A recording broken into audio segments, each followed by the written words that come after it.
My name is Paul Hackett, self-obsessed digiscoper for 26 years now. Started off with a very old scope, high 8mm camcorder. Remember what those were? Kind of stuck it together like a bazooka, weighed a ton. Went to film stuff, and the trouble was the magnification was so high, I was Billy No Mates, I was in the next field. And everybody's watching the birds because I just get ahead of it with them. So I've progressed now, and everybody loves a phone. Hands up who hasn't got a phone in the room. Yes, that's the first one ever. That's good. Right. So why phones? It's in your pocket. The best camera is always the one you got with you. Which phones? Well, the trouble is with either you've purchased it or you've gone contract, you have what you get. Smartphone lenses, the multi-lenses, we'll try and cover that a little bit. I've got 17 minutes, it's difficult. You want to come see me on the Kowa stand in the optics market, please do so. Which scope? Again, I won't dwell on that too much. Types of adapters, customized and universal. Tips and tricks, obvious. Social media, which apps to use if needed, accessories and examples. Next one, please. So we all carry a phone. Why not use to record what you see? So it's very easy to use once you get the gist of it. No need to carry additional heavy telephoto camera setups. Powerful telephoto performance. So in millimeter terms, the scope with the phone on could easily start at 1000mm, and if you've got the zoom eyepiece on your thing, you could take it up to something like 2500mm. So the range is pretty good, and the magnification. So you can capture behaviour, record it on the video, super slow-mo, for the little I call the true wow factor. And you can share it easily because it's on your phone, you haven't got to use your laptop. Just for the record, I have not used my laptop for editing in 3 years. I use my phone, I use Lightroom Mobile. Everything's in one place, one thing to do with. Next one, please. So, most of the phones we have now, they've got a built-in camera, some more than one. But basically, we want the brightest one, the one that's the main item in it. So you've got like a super wide angle lens now on some of the multi lenses on the phone. You've got this 4 or 5 times optical, but I stick with the 1 to 2 times. That's what I actually use. Next one, please. So every phone can take a picture. It all depends on the quality of the glass that the manufacturer has decided to put in there. It's purely and simply about that. But with editing, you can get rid of the bad things that happen with a camera lens, which is a chromatic aberration. There's things you can do. So that's why I say certain lenses on a smartphone or mobile, whatever you want to call it, is better than others. So the ultra wide lenses, forget it. It's the 1 to 2 times is where you're going to be doing it. If you've only got one lens, that's your 1 times, okay? Let's quickly pick up on that one, there we go. A 2 or 3 lens even offers greater power. So add 1 power and it grows. And also, obviously with these lenses now, you've got to remember this. One of my big tips is, when I see people taking pictures, if I see you, if you bother to come to the workshop after, if I see you doing this with your fingers, I'll slap your wrists, right? For the simple reason is, what you're doing is, you're stretching the pixels. So what I do is, I use the muscle of the zoom. That's pure optic. That's just going to stretch your pictures. Looks okay on your phone, but get it back home. Oh my God, what happened to that bird? The pictures just pixelate because you're physically stretching it. So a universal adapter can be used, or you can buy a custom one. So this is what we call a typical adapter, where it can close up, shorten, widen, and then it's got a thing on the back. Let's walk over in front of here so you can see it.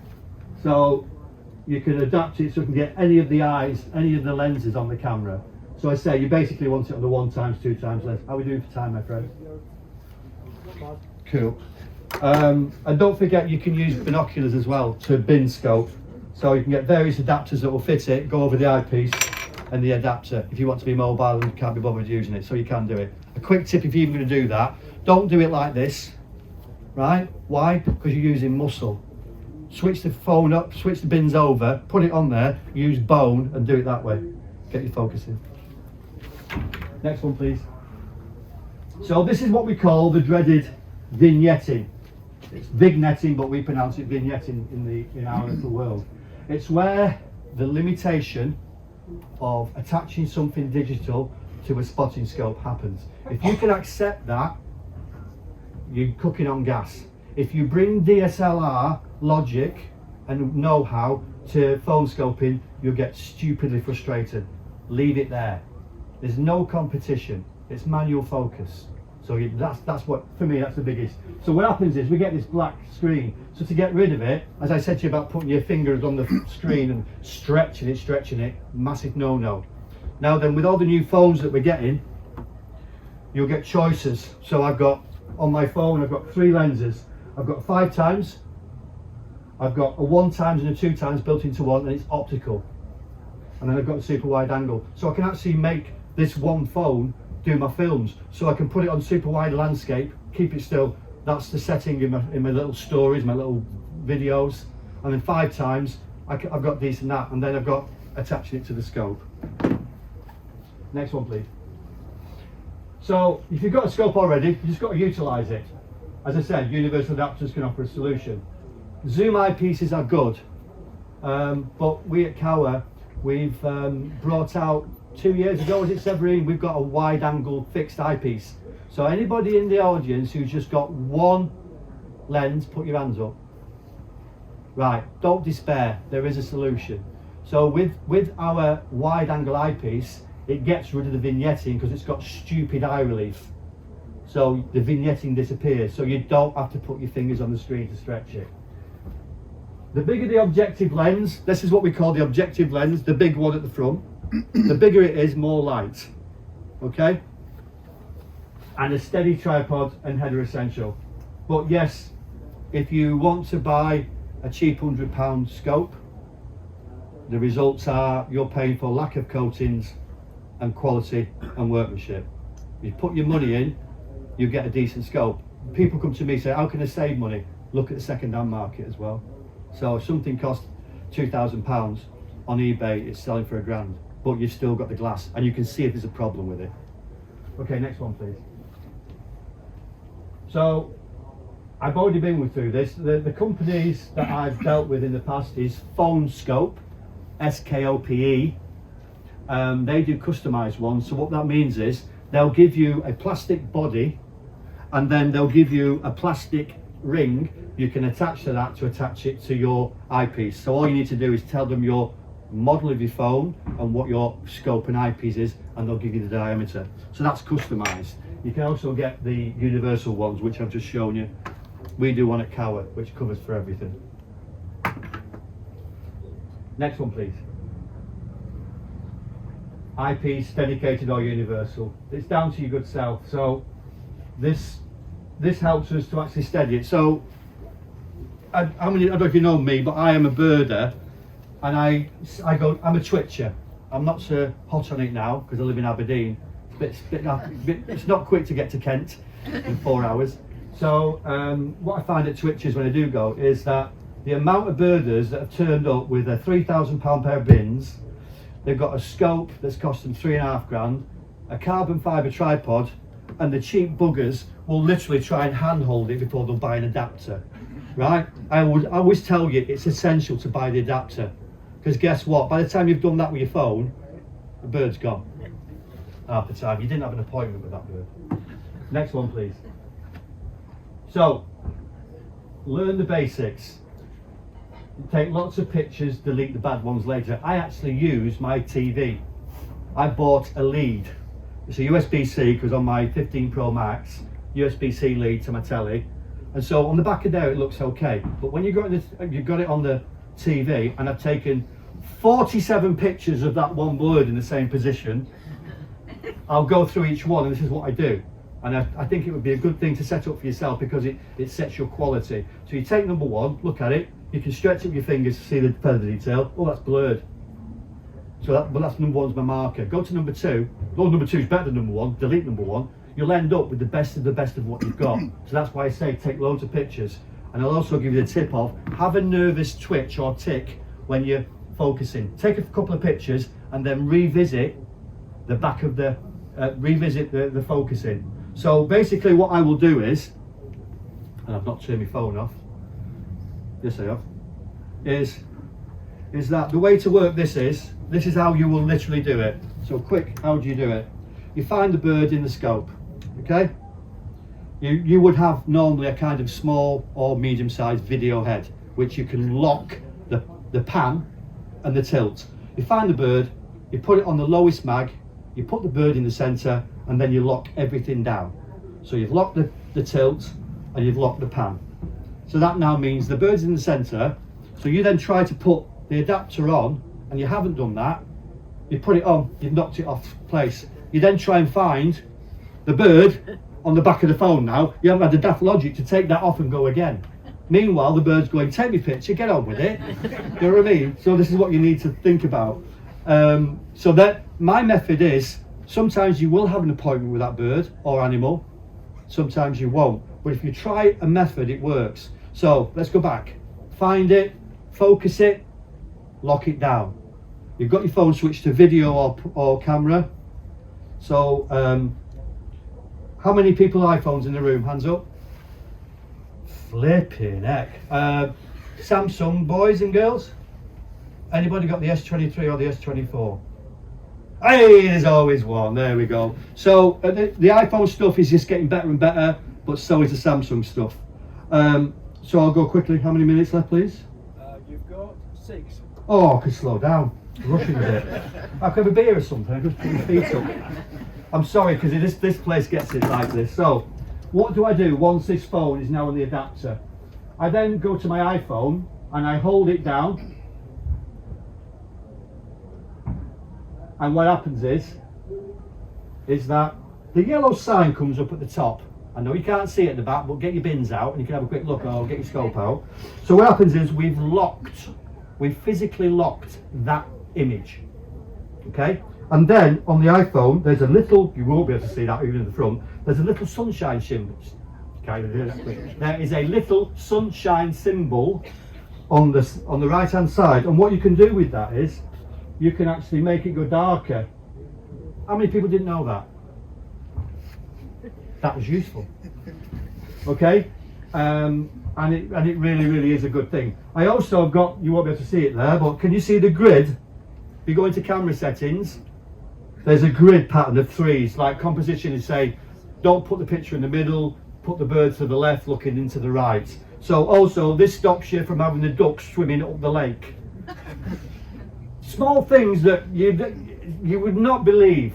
You look on any kind of social media now about birds, especially ducks. They're like that. They must have to keep fighting over it. Can you imagine the leg muscles they've got going up the lake? Next one, please. So that's what I do. So for me to get round that, I will use a dongle. So we haven't got Florida weather here in December, have we? Right. So what I'm saying is, you can put it on the timer on your phone, and it's normally 2 or 3 seconds and 10 seconds. I'd rather be in charge of that, so I buy a Bluetooth dongle, and that allows me to connect it to the phone, and I can take the pictures. I can also take burst mode, like machine gun, and I can stop and start the video. Sounds useful, that, doesn't it? And it's only a couple of quid. So that's probably one of the best things, really. I'm quickly going through this now. Right. Slow-mo, it's the best thing ever. If I could make videos in slow-mo, I would.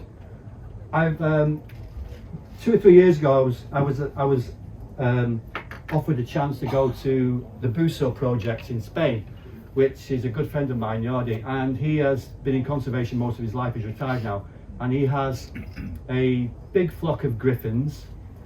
He gets black vulture there, he gets Egyptian vulture in the spring and summer, but he gets my favourite, lammergeier.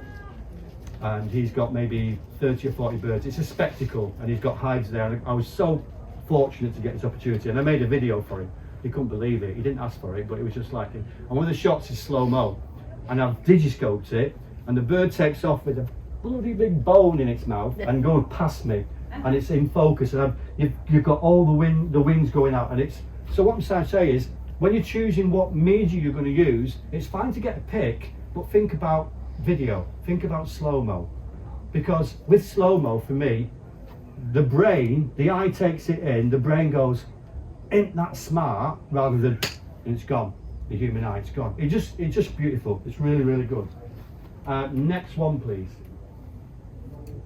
So basically, what I'll say to you is, people, don't start this game off going straight to a reserve. Take your nerves before the adrenaline kicks in of that amazing shot. Take a Coke bottle in the back garden. Try it, play, get the focus right, see what you're doing right, see what you're doing wrong. In the workshop, will be limited numbers. We attempted last year to take every person's phone. I think there was 22 people there, and between the three of the Kowa guys, we managed to make them take a picture with their phone.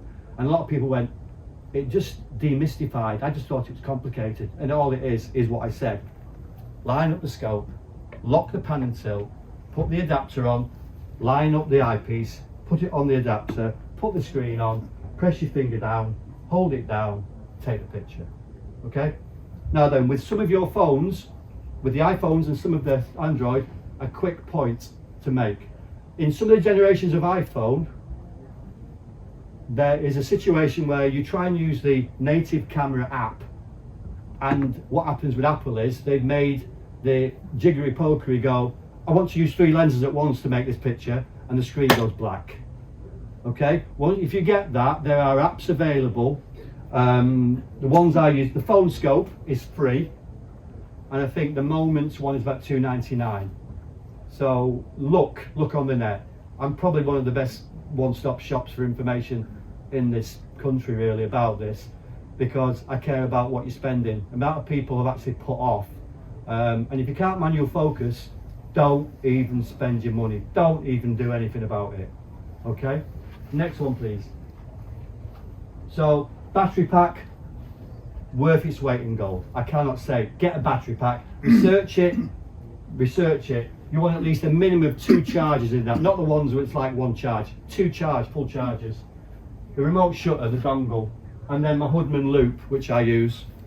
And this, if anybody's seen any of my pictures, this is the key to my success of taking pictures on a phone. And it looks like that, folds up like that. It's got a piece of glass in it. 1 minute, 2 minutes? 1 minute. And that's where it's picture. Can you just click it on there so we can just show some pictures? I need an hour and a half, 20 minutes. Go. So these are all iPhone pictures. So if you just flick through them.